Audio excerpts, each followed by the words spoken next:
everybody. We're back this week with episode number 58 of the Menorah podcast. And once again, I'm here with my lovely bride, Sherrell. Hello. Hey, how are you today? I'm doing great. How about you? Good, good. I am good as well. What you got for us today, Sugar? Well, we've been talking about service the past couple of weeks. And so, what better way to really move into the area of service and not what it only brings to the church, but what it can bring to the individual who is serving. And so we have Sandy Drawdy with us today. And she grew up, she came through our church her whole life. And I had the privilege of working with her when she was a child, a lot when she was a youth. And then I've had the privilege of working with her as an adult in service too. So Sandy, say hello to everyone. Hello, everyone. Just tell us a little bit about you growing up here, and probably as a child you might not have realized you wanted to serve here. So just kind of your perspective on things. Well, I grew up here in Gaston, and I'll be 50 next year. So I've been my 50. whole life. I've 50. been a member here. So almost 50 years I've been at First Baptist Church Gaston. And I do remember a time whenever I was a child, and I think it was during a Sunday school class or maybe Bible school, and I was helping the teacher. Mm-hmm. I don't remember who the teacher was, but I was helping.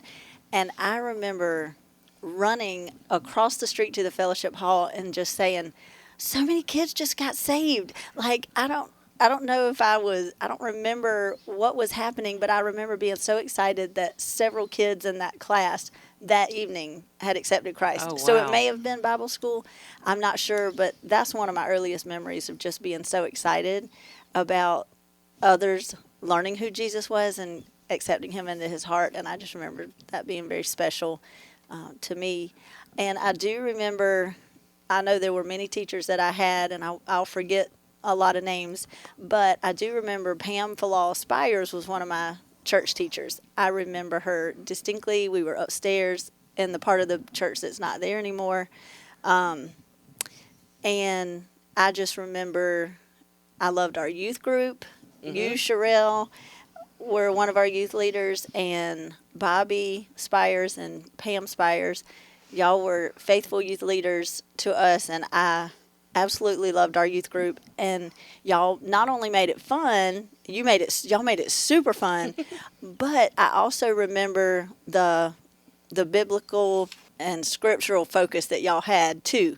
There were so many things that y'all taught us, and we had afterglows. We would go to people's homes after church on a Sunday night, maybe once a month or every couple times a year. And but I always remember over the fun, we had fun, but y'all still always had a scriptural focus somehow. And one thing that I remember y'all asked us to do was to write a letter to our future spouse as a teenager. Yes. And I did that, and I took that seriously. And that letter may still be in my attic or at my parents' attic, but I do feel like I married the person that God had in his plan.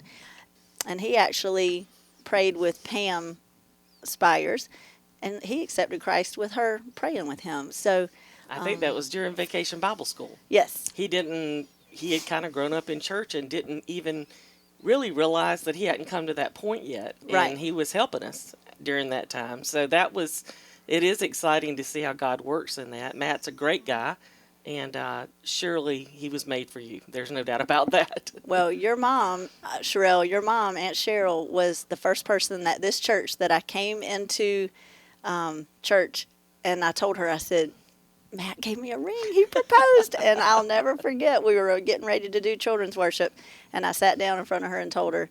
And Matt there's a part of him that is very soft-spoken, believe it or not. And because many of y'all know him as just fun and maybe a little more loud, but he does have a soft side, and I think that's why he reached out to Pam, because he felt so comfortable around her.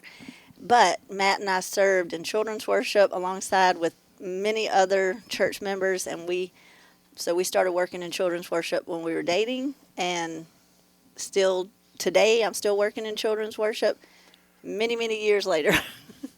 And I love it.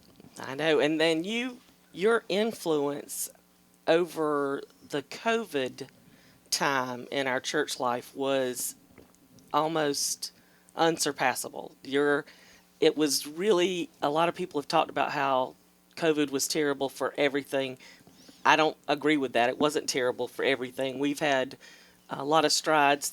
Thank Allen and his team for the improvements that we have had technology wise and the options that we have on reaching out to people now. But I remember when we first started and we really didn't know what we were doing, that you would start doing videos and you got people to do videos, and y'all did a lot of virtual things, and even, did some things where people could drive through and get things. I mean, just that constant reminder that Jesus loved them in the midst of probably one of the biggest crises in our lifetime that we've seen. So I appreciate that.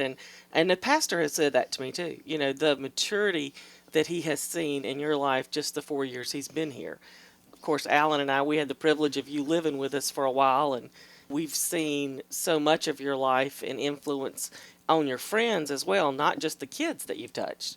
But, I've seen you day in and day out of life, and the people that you've drawn in to not only our church, but just into relationships with Jesus because of the life that you've lived in front of them, I think is incredible. Well, I think that we have, the way we live, it can draw people closer to Christ or push them away. And there was a poster in somebody's Sunday school classroom when I was a teenager here in the church, and it said, be an example for Christ, and you don't even have to use words or something like that. I remember that. So, and I'm not saying the poster right, but it basically is saying you don't have to tell about Jesus. You can live a life that shows other people who Jesus is by the way you treat people and the way you live and the way you forgive and do things. And so that has always set an example for me too, just that poster. Yeah, just the fact that you live it. I think that, matter of fact, the way you live most of the time is more important than your words, because for people to really believe your words, they have to see your life in action. And I think about, you're talking about your husband being soft-spoken, Alan is too, but his consistent lifestyle in our church, and we were privileged to work with children's worship for a long time, which was really neat because I had never really seen Alan interact with children, and he loved it. Matter of fact, whenever we left out of children's worship, I kind of pulled him kicking and screaming because he loved it, but I knew it really did need to be somebody else's ministry for a while. So, well, if you would go back, Sandy, and think of some of the things in church that impressed Jesus upon you besides the youth group, what are some other things that you remember growing up? Well, I remember every time we would go on a youth trip to Chili Pepper or to White Oak, Pam Faloff Spires, I guess she was a lot of times the leader in our room when we were teenagers, and every time we would go somewhere, I distinctly remember her sitting at the hotel table by herself with her Bible, doing her quiet time. That is something that I will never forget, and that shows that she did it so much that that's a core memory in my brain. And so, and you being here serving so faithfully, I've been so lucky, or blessed is a better word, to have leaders that have lived a life that it, to show us such a good example. And that's what we're supposed to be. We're supposed to be an example for others. And you've had great influence by your parents too. Oh, and yes. I think that is, something that we don't want to miss, because a couple of weeks ago, Alan and I talked about that, not being parents ourselves, but having been in the church and able to see the influence of godly parents. We had godly parents, but then we just emphasized the importance of having your kids, in church consistently.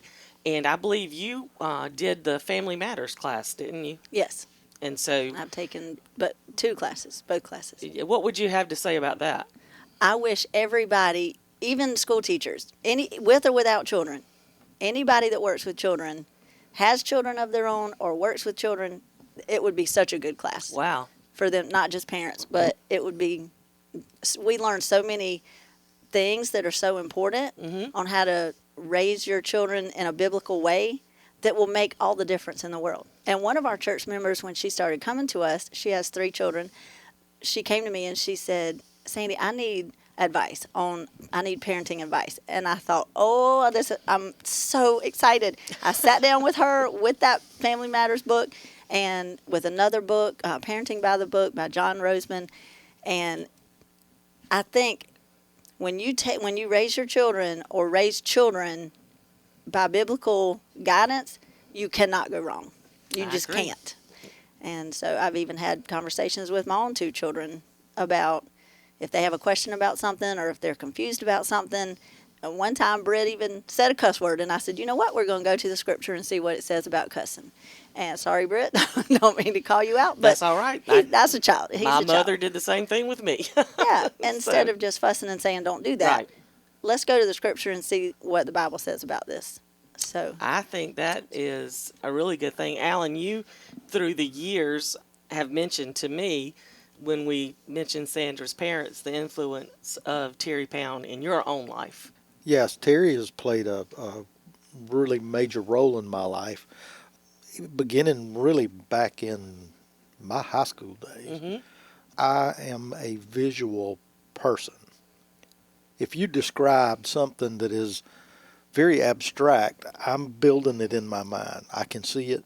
And so, of course, Terry had been into photography for many years, and that's something I felt like I would like to explore as well. So I spent a good bit of time with him, and much like a mentor would, it was way much more than just pictures and compositions, and, it was more life experiences and how to carry yourself, so to speak. Mm-hmm. How to interact with others.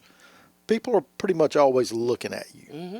And you can, like you said earlier, you were talking about the poster, you are an example for Christ. You can be a good one, you can be one they don't remember, or you can be a bad one. right. And so that should be in our minds, in the forefront of our minds, I guess, throughout our existence, really. I remember many nights when we were watching Andy Griffith, Andy Taylor will say something and Allen would say, that's what Terry Pound would have said. Well, I've called my dad many times, and I'll ask him his advice on something, and he'll say, have you prayed about it yet? Oh, wow. That's usually his first answer. And then also with my mom, just being raised in a Christian home, she taught us so many verses that are now like ingrained in my memory. And one of my chores when I was little is I had to run out to the barn whenever it was getting dark, and I had to feed the scraps from dinner to our pigs.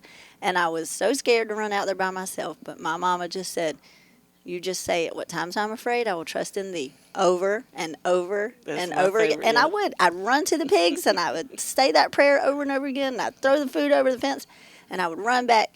And so my mom and my dad had such a huge impact on my childhood, my teenage years, how they raised us with certain rules as a teenager. Even now, if we go back to live in their house at this age, I still would have to follow their rules in their house. So honor your father and mother, and your days on this earth will be long. That's a verse that I believe. I know that that's true, and it's a commandment we should follow. And that really has a lot of, there's so many ways to do that. And I think one of the ways that you can do that is by faithfully serving in the manner in which they've taught us. Yes. I think Terry is probably one of those teachers. In fact, as we are recording this, Terry did our devotion in our brotherhood last night. Mm-hmm. And it was just, I told Mike today, I said, it was such a great devotion, but it was a simple message. Mm-hmm. You know, it was not something that you had to really construct in your mind. And he did mention about praying about the little things. Mm-hmm. Oh, yes. Well, and your mom is, we're doing our D groups now, and your mother's in my D group. And so I think about the fact that they have stayed faithful to service, faithful to learning, faithful to pray for new Christians and be involved in their lives as well. And, I think about your kids. They're blessed to have them as grandparents and Matt's dad. And we've enjoyed having him here on Sundays. But, Sandy, one of the things that I think about your life, I was talking to, I guess it was Matt, a couple of Sundays ago, and I looked up in the balcony and I saw Mr. Drawdy, and then Britt and all his friends, his buddies, were sitting up there, and I said, "Hey, he's one of the cool guys up there now on the balcony with the kids." But that love, that generational love, is something that, to me, some people might say, well, I never knew my grandparents, so I'm not going to be able to experience that. But to me, that's one of the gifts at our church, is that you can come, you can serve, you can be a part of it. Your kids have adopted aunts and uncles and grandparents and things like that, because it takes a village. I mean, you've called my mom aunt all your life. Oh, your Aunt Judy, yes, Aunt Paulette, that's everybody. right. And, it is a love, and I don't think it's just to people that we've known a long, long time. I think God's love goes beyond that. It's something that you want to love other people, you want to reach out to them, and you want to not just impact their lives because you're a cool person, but you want to impact their lives so that it makes a lasting difference for Christ. Yeah. Yeah, I think that having your kids here gives them a support system. It gives them a familiarity with other people to maybe ask questions or take things to that they don't quite feel comfortable, I guess, going to a parent. I was one of those kids that never knew any of his grandfathers. Well, that's You true. know, Mm-hmm. I never knew either of my grandfathers, so I didn't have that generational love in there, but I knew many men that I knew that would, as I was coming up, could expect to be corrected at any moment by anybody, and I'd better be happy about it. And I had to also better tell Mama about it, because she would find out, and then I would be a lot less happy about it. Right. So I think that's very important for children to have that constant, and that's something that you're doing within children's worship. That's something that you'll probably do in other ministries. Well, Sandy, we appreciate you being with us today. I was wondering if we could get back together with her next week. I think we will probably get back with her again next week, and we'll do a little bit more. We'll get a little more in depth, and we'll see what else she might have for us. Guys, we appreciate you listening today. We thank you once again for tuning in to the Menorah podcast. Have a good night. I want to remind you the purpose of the Menorah podcast is to share the light, speak the light, and send the light of Jesus Christ throughout the world. We'll see you next time.